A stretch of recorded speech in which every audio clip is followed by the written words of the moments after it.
Paysans, paysannes, alors c'est la révolte des tracteurs. Ça part du sud-ouest, de Perpignan, d'Agen, de Toulouse, j'ai vu, mais ça y est, demain, ça remonte chez moi en Picardie et je dois vous dire que j'en suis pas surpris parce que depuis 7 ans que je suis de l'agriculture à l'Assemblée nationale, j'arrête pas de demander à nos gouvernants, est-ce que vous allez faire pareil pour l'agriculture que vous avez fait pour l'industrie? Parce que c'est vous qui avez laissé partir l'industrie en Roumanie, en Pologne, en Chine. Est-ce que demain, vous allez laisser partir l'agriculture de la même manière dans des fermes-usines au Brésil, dans des fermes-usines en Ukraine? Et c'est la question que vous posez au pays. La question que vous posez au pays, c'est est-ce que nos élites doivent laisser l'agriculture dans le grand bain de l'économie mondialisée avec des cours de marché? Ou bien est-ce qu'on doit avoir une exception agriculturelle qui nous permet de garder une agriculture française, tout comme l'exception culturelle nous a permis de conserver un cinéma français? Parce qu'on vous met la tête sous l'eau. Qui vous met la tête sous l'eau? Faut les nommer. Lactalis, là je vois Emmanuel Beignet, son PDG, parmi les 500 fortunes françaises dans le classement Challenge. Il rachète le litre de lait à 0,40 centimes.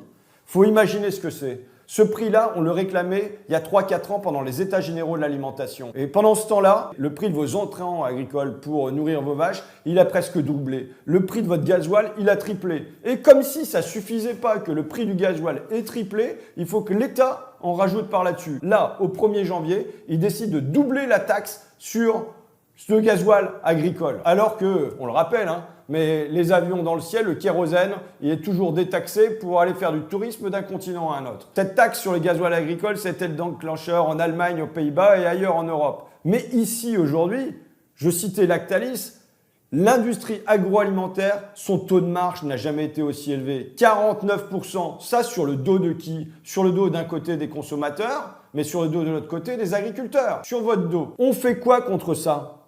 On fait ce que on a cessé de proposer à l'Assemblée nationale depuis des années. Il nous faut de la régulation dans les prix agricoles. Quota d'importation, quota de production, prix plancher, coefficient multiplicateur. Ce sont des choses qui ont existé pendant des années et des années, pendant des décennies. Et grosso modo, ça fonctionnait à peu près avec ça, avec la politique agricole commune. Les gouvernements, là-haut, ils n'en veulent pas. Pourquoi? Parce que pour eux, c'est le marché, le marché, le marché. C'est la concurrence, c'est la compétitivité. Et avec un discours schizophrénique. Ils vous demandent, à vous, paysans, deux choses en même temps. Deux choses qu'on ne peut pas faire en même temps. Ils disent, il faut monter en gamme. Il faut le bien-être animal, il faut moins de produits phytosanitaires et de l'autre côté, vous devez être compétitif avec le Mercosur, avec le Brésil, avec l'Argentine, avec la Nouvelle-Zélande parce qu'ils signent des traités de libre-échange tous azimuts avec ces pays-là. Ils suppriment les droits de douane avec le Brésil, moins 91%. On sait qu'un beefsteak sur 4 va venir du Brésil, où il y a 51 produits qui, là-bas, sont autorisés, des produits chimiques, des produits pharmaceutiques qui sont autorisés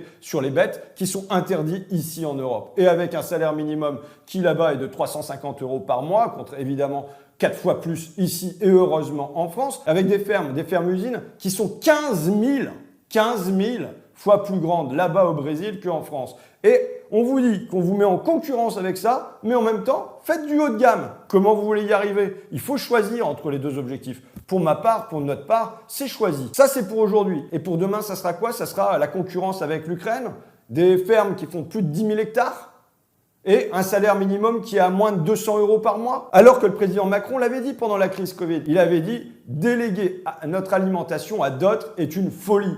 Il avait dit qu'il en finirait avec cette folie du libre-échange tous azimuts sur ce qui est essentiel pour notre pays, à savoir notre alimentation. Le premier rôle du gouvernement, c'est de dire quel est le but de l'agriculture française. Est-ce que le but de l'agriculture française, c'est d'être compétitive avec toutes portes ouvertes avec le Brésil, avec l'Argentine, avec la Nouvelle-Zélande, avec l'Ukraine? Ou bien est-ce que le but de l'agriculture française, c'est d'abord de nourrir bien, de nourrir tous les Françaises, tous les Français, tous les habitants de notre pays? On ne peut pas vous demander les deux choses à la fois. On ne peut pas vous demander 1000 normes environnementales, des taxes fiscales et en même temps ouvrir toutes les barrières douanières. Donc oui, il faut monter en gamme. Oui, il faut le bien-être animal. Oui, il faut des normes environnementales. Mais pour ça, il faut une protection. Il faut une protection. Il faut un État qui accompagne. Tout comme après-guerre, l'État vous a accompagné tout le monde agricole pour la chimie, pour la mécanique, pour le remembrement. Et en une génération, on a réussi avec un élan formidable. On a réussi à retrouver la souveraineté alimentaire dans notre pays. Donc, il nous faut un État qui régule, Il nous faut un État qui rassure.